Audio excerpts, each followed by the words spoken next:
January 17, 1944, Torquay, England. 547 hours. The air smelled of salt and diesel fuel. Along the gray-shingled beaches of the Devon coast, where the English Channel whispered against smooth stones worn by centuries of tide, thousands of American soldiers stood in the pre-dawn cold, watching a strange procession of flat-bottomed boats carve through the surf. The vessels looked awkward, boxy, industrial, graceless. They had no sleek lines, no intimidating silhouette. They resembled floating shoeboxes more than warships, their blunt fronts rising and falling with the swells like carpenter's levels bobbing in bathwater. The soldiers, many of them farm boys from Iowa and factory workers from Detroit, stood shivering in their woolen uniforms, their breath forming small clouds that vanished into the January darkness. They did not yet know that these ungainly craft, these boats that provoked skepticism even among Allied planners, would carry them into history. Across the Channel, in the concrete bunkers and fortified observation posts that studded the coastline from Calais to Cherbourg, German officers reviewed intelligence reports with a mixture of confidence and contempt. The Allied landing craft, they noted in their operational assessments, were primitive. Wehrmacht coastal defense analysts had examined reconnaissance photographs showing these peculiar American boats during exercises off the British coast. The Germans called them Landingsboot, landing boats, but the term carried an edge of derision. These vessels had no armor to speak of, no heavy weaponry, no sophisticated design. They were utilitarian to the point of crudeness. One Kriegsmarine intelligence report, filed in February 1944 and later recovered from Wehrmacht archives in Flensburg, described the American landing craft as suitable for supply operations but tactically vulnerable under fire. The officers who penned these assessments could not imagine that within months, these same boats would render obsolete every assumption upon which Germany's Atlantic Wall had been constructed. The vessel they dismissed was called the LCVP landing craft, vehicle, personnel. But the men who built it, crewed it, and rode it into battle knew it by another name, the Higgins boat. It was the brainchild of Andrew Higgins, a New Orleans boat builder whose personality was as blunt as the bow ramps on his landing craft. Higgins had never graduated from college, never served in the military, never studied naval architecture in any formal sense. He was a hustler, a scrapper, a man who built boats for Louisiana oilmen and rum runners with equal enthusiasm during Prohibition. His boatyards along the Industrial Canal reeked of sawdust and paint thinner. His workers were Cajun carpenters, Creole welders, men who measured twice and hammered once. There was nothing refined about Andrew Higgins or his operation. And yet, from this unlikely source came the instrument that would crack open Fortress Europe. The story of the Higgins boat begins not in the war rooms of Washington or the shipyards of Britain, but in the swamps and bayous of southern Louisiana. In the early 1930s, Higgins designed shallow draft boats for oil exploration companies that needed to navigate the marshy coastline where water and land merged into an ambiguous geography of reeds and mud. Traditional boats grounded out in these shallows. Higgins built a craft with a flat bottom, a protected propeller, and a bow that could drive right up onto mudflats and sandbars, then reverse itself back into open water without damage. It was simple engineering, born of necessity rather than theory. When the Marine Corps began searching for a landing craft that could deliver troops directly onto hostile beaches, not into waist-deep water offshore, but onto dry sand, they found Andrew Higgins and his Louisiana swamp boats. The military establishment resisted. Bureau of Ships officials favored designs from established naval contractors, Newport News, Bath Iron Works, corporations with pedigrees and political connections. Higgins had neither. But he had something more valuable, a boat that worked. In tests conducted off the coast of Virginia in 1938, Higgins's craft outperformed every competitor. It could beach, unload, and retract in under 2 minutes. Its shallow draft allowed it to approach shorelines that conventional landing craft could not reach. Most critically, Higgins proposed adding a hinged bow ramp that would drop forward, allowing men and vehicles to charge straight onto the beach instead of clambering over the sides into enemy fire. The idea was revolutionary in its simplicity. By 1941, the U.S. Navy ordered the first production run. By 1944, Higgins Industries was producing over 700 boats per month, more landing craft than all other American manufacturers combined. But efficiency alone does not explain why the Germans underestimated the Higgins boat so catastrophically. To understand their miscalculation, one must understand the doctrine that shaped German defensive strategy along the Atlantic Wall. Field Marshal Erwin Rommel, appointed in late 1943 to oversee the coastal fortifications, believed that any Allied invasion must be defeated at the waterline. The war will be won or lost on the beaches, he told his officers. The entire architecture of German defense reflected this belief. Rommel's engineers planted thousands of obstacles in the tidal zones, steel hedgehogs welded from railroad rails, wooden stakes tipped with mines, concrete tetrahedra designed to rip the hulls from landing craft. Behind these obstacles lay interlocking fields of machine gun fire, pre-sighted artillery, mortar ranged to bracket the killing zones where Allied troops would be most vulnerable. The Germans calculated that invasion forces would need at least 30 minutes to disembark from their landing craft, wading through surf under fire, weighed down with equipment, disorganized and exposed. 30 minutes. That was the window in which Rommel intended to slaughter the invasion before it could establish a foothold. The German assumption rested on historical precedent. In World War I, amphibious assaults had been clumsy, costly affairs. The Gallipoli landings of 1915 saw British and Anzac troops rowed ashore in open boats, dumped into deep water, forced to wade hundreds of yards under Turkish fire. Thousands drowned or were cut down before reaching the beach. Even more recent operations, Dieppe in 1942, Tarawa in 1943, demonstrated the horrific difficulty of amphibious assault. At Tarawa, U.S. Marines waded through 1,000 yards of waist-deep water because their landing craft grounded on coral reefs offshore. Japanese machine gunners massacred them in the lagoon. The casualties were staggering. The lesson seemed clear. Amphibious invasion against a fortified coast was nearly impossible. The Germans, studying these precedents, concluded that their Atlantic Wall, if properly manned and supplied, was impregnable.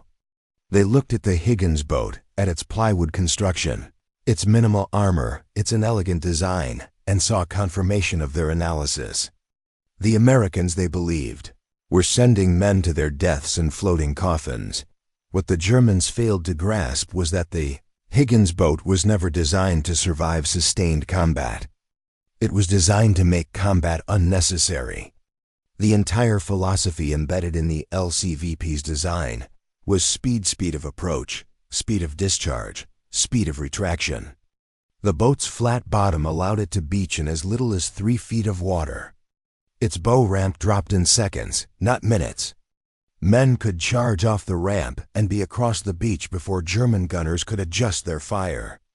Vehicles, jeeps, trucks, light artillery could roll directly onto sand, fully operational without the complex rigging and crane systems required by traditional landing craft. The Higgins boat transformed amphibious assault from a slow, vulnerable crawl into a violent sprint. It compressed the timeline of invasion.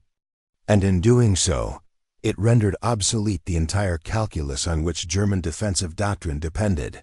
The soldiers who would test this theory did not share the confidence of American planners. In the months before D-Day, as Allied forces conducted rehearsals along the English coast, the men assigned to the Higgins boats developed a grim, pragmatic understanding of what awaited them. Exercise Tiger, conducted in late April 1944 off Slapton Sands in Devon, became a nightmare when German E-boats penetrated the exercise area and torpedoed several LSTS larger landing ships carrying Higgins boats and troops. Over 700 American servicemen died, many drowning in the cold channel waters, weighed down by equipment, unable to shed their gear quickly enough. Those who survived returned to camp with a new clarity about the stakes. The Higgins boat offered no illusions of safety. It was 36 feet of plywood and steel, powered by a single diesel engine, defended by nothing but the speed of its approach and the courage of the men it carried. The soldiers understood what the Germans did not. The boat was not meant to protect them. It was meant to deliver them. On the night of June 5, 1944, as the invasion fleet assembled in the waters south of the Isle of Wight, the Higgins boats were lowered from their transport ships into a channel roiling with 4-foot swells. The weather was abysmal: low clouds, high winds, seas rough enough to swamp smaller vessels. Eisenhower had delayed the invasion by 24 hours, waiting for a narrow window of marginally acceptable conditions.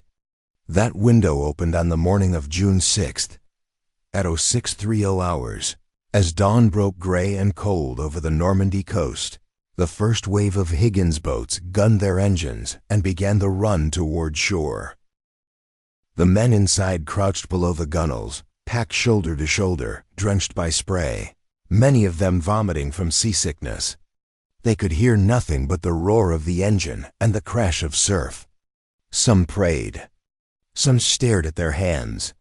Some checked and rechecked their rifles, thumbing the same cartridges again and again. A ritual of control in a moment beyond control. The coxswains, often Navy sailors barely out of their teens, piloted the boats through the chaos, steering between obstacles, adjusting for wind and current, guided by nothing more than a compass heading and the distant line of the beach. They could not see over the bow ramp. They navigated blind, trusting their instruments, trusting their training, trusting that when the ramp dropped, they would be on sand and not on a sandbar or a mine. From the German bunkers overlooking Omaha Beach, the invasion appeared as a vast mechanical nightmare. Thousands of boats, stretching from horizon to horizon, advancing through smoke and shellfire like a plague of iron locusts. The German defenders opened fire as soon as the landing craft entered range machine guns, mortar, 88mm artillery pieces that had been ranged for exactly this moment. The water erupted in geysers of white foam. Boats disappeared in direct hits, blown apart before their ramps could drop. Others grounded on sandbars, forcing men to wade through chest-deep water, holding rifles above their heads, struggling against the current while bullets churned the surf around them. It was everything the Germans had prepared for, everything their doctrine predicted. And yet, it was not enough. Because even as some boats were destroyed, others made it through. The Higgins boats that survived the gauntlet of fire drove straight up onto the sand, ramps slamming down. Men pouring out in a desperate rush toward whatever cover they could find. A seawall, a dune, a wrecked vehicle. The boats did not linger. As soon as the last man was off, the coxswain reversed the engine, backed into the surf, and turned for another load. The entire process, approach, discharge, retraction, took less than 90 seconds. The Germans, expecting a slow, methodical disembarkation, found themselves facing a continuous, relentless stream of attackers. They could destroy individual boats, kill individual soldiers, but they could not stop the flow. For every Higgins boat they sank, 3 more beached. For every squad they cut down, another squad landed 30 yards away. The sheer volume of men and material overwhelmed the defensive calculations. The Atlantic Wall, designed to annihilate an invasion fleet stalled offshore, could not cope with an invasion that landed directly on the beach. Continuously, from first light until noon. By midday on June 6th, American forces had established precarious footholds on all 5 Normandy beaches. The cost was brutal: over 2,000 American casualties at Omaha Beach alone. The sand slick with blood, the tide littered with floating bodies and burning wreckage. But the invasion had not been stopped. The Germans had inflicted horrific losses, but they had not thrown the Allies back into the sea. And the reason, more than any other single factor, was the ungainly boat they had mocked in their intelligence reports. The Higgins boat had done what no amount of courage or firepower alone could do. It had delivered overwhelming force, directly onto the enemy's strongest point. Faster than the enemy could react, in sufficient numbers to make defeat inevitable. In the weeks that followed D-Day, as the Allies expanded their beachhead and began the grinding advance across France, German officers interrogated after capture expressed disbelief at the scale and speed of the American logistics. One Panzer commander, questioned by Allied intelligence in late June, fixated not on tanks or air power, but on the landing craft. "We could not believe how quickly you brought vehicles ashore," he said, his words recorded in a report now held in the National Archives. "We expected chaos. We expected confusion. We expected delay. Instead, you unloaded as if the beach were a parking lot." The metaphor was apt.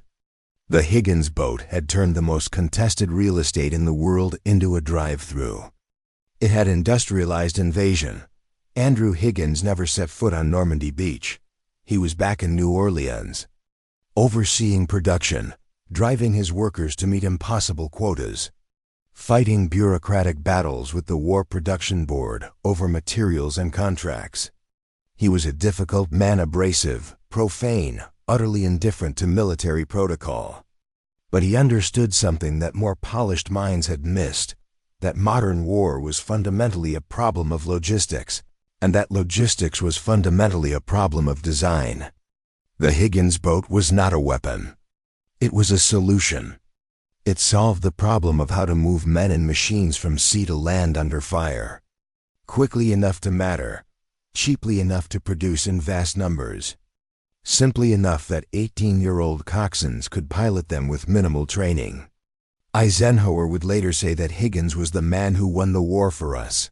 A hyperbolic claim perhaps, but one that contained a core truth. Without the Higgins boat, day as it unfolded would have been impossible.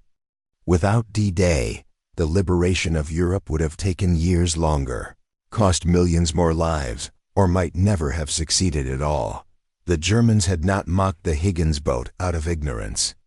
They had mocked it because it contradicted everything their military culture valued: elegance of design, sophistication of engineering, the Prussian ideal of technical excellence. The Higgins boat was none of those things. It was crude, utilitarian, mass-produced, built by workers who had never seen combat, designed by a man who had never worn a uniform. It embodied American industrial pragmatism, the same ethos that produced Liberty ships and Sherman tanks and sea rations equipment that was good enough, reliable enough, and above all plentiful enough to overwhelm any adversary. The Germans built the Tiger tank, a marvel of engineering with an 88mm gun and armor that could shrug off most Allied shells. It was magnificent.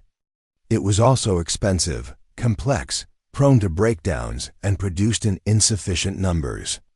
The Americans built the Sherman, a tank that was inferior in almost every technical specification, but was produced by the tens of thousands, supported by a logistics network that could deliver spare parts to the front within days, crewed by soldiers trained to replace a broken transmission in under an hour. The Higgins boat was the Sherman of landing craft. It won not because it was the best, but because it was good enough, and there were enough of them. There's a photograph, taken on June 7, 1944, that captures the essence of what the Higgins boat represented. It shows a stretch of Omaha Beach, the tide out, revealing the wet sand pocked with shell craters. In the foreground, a Higgins boat sits askew, its ramp half buried in sand, its hull peppered with shrapnel holes. The boat is clearly beyond repair, abandoned after completing its mission. But behind it, stretching into the distance, are dozens more Higgins boats, lined up like patient workhorses, loading and unloading in a continuous cycle. Trucks roll off the ramps. Soldiers form human chains, passing ammunition crates hand to hand. Engineers lay steel matting to create roads across the sand. The beach, which 24 hours earlier was a killing field, has been transformed into a port. The photograph contains no drama, no heroism, no cinematic moment of triumph. It shows labor. It shows logistics. It shows the grinding, unglamorous work of turning a beachhead into a supply line. And at the center of that transformation is the boat the Germans thought was a joke. The symbolism of the Higgins boat extends beyond its tactical function. It represents a particular vision of democracy, one that values ingenuity over pedigree, results over credentials, pragmatism over ideology. Andrew Higgins had no connections to the military-industrial establishment. He succeeded because his boat worked, and because the U.S. military, for all its bureaucratic inertia, ultimately rewarded performance over prestige. The soldiers who rowed the Higgins boats into battle were not elite commandos or ideologically indoctrinated fanatics. They were citizens drafted from every corner of American society, given basic training and standard equipment, and expected to do their duty. The Higgins boat was built for them, not for professionals, not for specialists, but for ordinary men who needed a tool that was simple enough to use under the worst conditions imaginable. It was democracy in plywood and steel. By the end of the war, Higgins Industries had produced over 20,000 landing craft. They were used in every major amphibious operation in both the European and Pacific theaters: Normandy, southern France, Sicily, Anzio, Guadalcanal, Tarawa, Saipan, Iwo Jima, Okinawa. The boat that the Germans mocked in 1944 became the signature instrument of Allied amphibious power. The vehicle that made island hopping possible, that turned the vast distances of the Pacific into a tactical advantage rather than an insurmountable obstacle.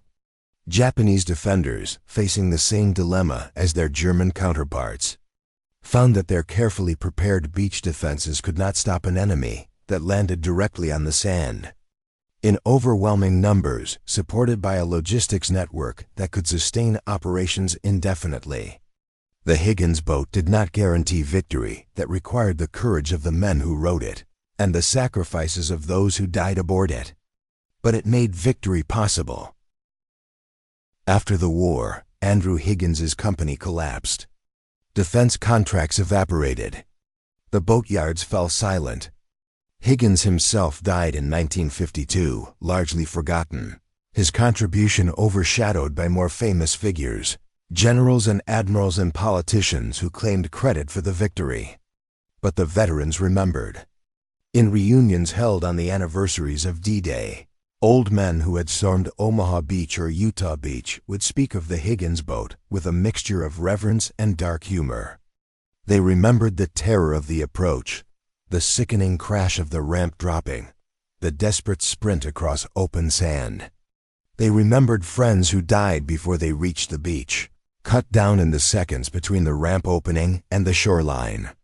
They remembered boats that took direct hits, disintegrating in balls of flame, leaving nothing but debris and screaming. But they also remembered that the boats kept coming, that no matter how many were destroyed, more arrived. That the enemy could kill them, but could not stop them. The Higgins boat was not armor. It was not safety. It was inevitability. There's a lesson in the story of the Higgins boat that transcends the specifics of naval engineering or World War II tactics. It is a lesson about the danger of assumptions, about the gap between theory and practice, about the difference between looking impressive and being effective. The Germans assumed that because the Higgins boat looked unimpressive, it must be unimportant. They confused appearance with substance. They believed that their own technical sophistication gave them an inherent advantage, that superior design would triumph over brute force. They were wrong. The Higgins boat succeeded not because it was sophisticated, but because it was appropriate, perfectly suited to the problem it was designed to solve. It was a reminder that in war, as in life, The tools that matter most are often the ones that do their job without fanfare, without elegance, without demanding recognition. On the cliffs above Omaha Beach, there is a memorial where the names of the dead are inscribed in stone. Thousands of names, representing thousands of lives cut short on a single day in June. Visitors stand at the edge of the cliff and look down at the beach below, trying to imagine the chaos, the noise, the terror. The beach is quiet now, peaceful, the sand smooth and unmarked. It is almost impossible to reconcile the tranquility of the present with the violence of the past. But if you look carefully, if you know what to look for, you can still see the remnants of the obstacles the Germans planted in the surf-rusted stumps of iron poking through the sand at low tide, worn smooth by decades of waves. And you can imagine, if you try, the sound of engines roaring through the dawn, the crash of ramps slamming down, the shouts of men charging into fire. You can imagine the Higgins boats, ugly and graceless and utterly essential, carrying the weight of the free world on their flat, ungainly bows. The Germans mocked the Higgins boat because it did not fit their idea of what a warship should be. It was not imposing. It was not fearsome. It did not inspire awe. But war is not about inspiration. It is about results. And the result of the Higgins boat was that it turned the impossible into the inevitable. It took the most fortified coastline in history and made it permeable. It took the Atlantic Wall, which Rommel promised would throw any invasion back into the sea, and rendered it irrelevant. It did this not through brilliance or innovation alone, but through the application of simple, practical design executed on a massive scale. It was the victory of good enough over perfect, of quantity over quality, of pragmatism over dogma. In the end, the story of the Higgins boat is a story about underestimation, about what happens when arrogance blinds an enemy to the capabilities of his adversary. The Germans saw the Higgins boat and saw weakness. They saw plywood and saw vulnerability. They saw simplicity and saw inferiority. They did not see the thousands of workers in New Orleans who built those boats around the clock. They did not see the industrial capacity that could produce 700 landing craft per month and sustain that production for years. They did not see the training programs that taught coxswains to pilot through surf and shellfire. They did not see the logistical networks that positioned tens of thousands of these boats at the right place at the right time. They saw the boat. They did not see the system that made the boat possible. And because they did not see the system, they lost the war. On a gray morning in January 1944, soldiers stood on an English beach and watched ungainly boats carve through cold water. Some of those soldiers would be dead within 6 months. Some would survive the war and return home to build families and careers, carrying memories they could never fully articulate. Some would gather decades later and look at photographs of the Higgins boat and shake their heads, marveling that something so crude, so simple, so utterly unspectacular could have mattered so much. But it did matter. It mattered more than Tiger tanks and U-boats and V-2 rockets. It mattered because it solved the fundamental problem of amphibious warfare, and in solving that problem, it unlocked the path to victory.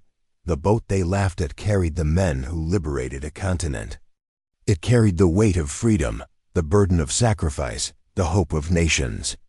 It carried them across a few hundred yards of water and deposited them on sand where history was waiting. And when the Germans finally understood what the Higgins boat represented, when they saw the endless waves of men and machines pouring onto the beaches, when they realized that their Atlantic Wall could not hold, that their doctrine had failed, that the war was already lost, it was too late. The boats they mocked had already landed. The men they underestimated were already ashore. The tide of history had already turned, and there was no force on earth that could push it back.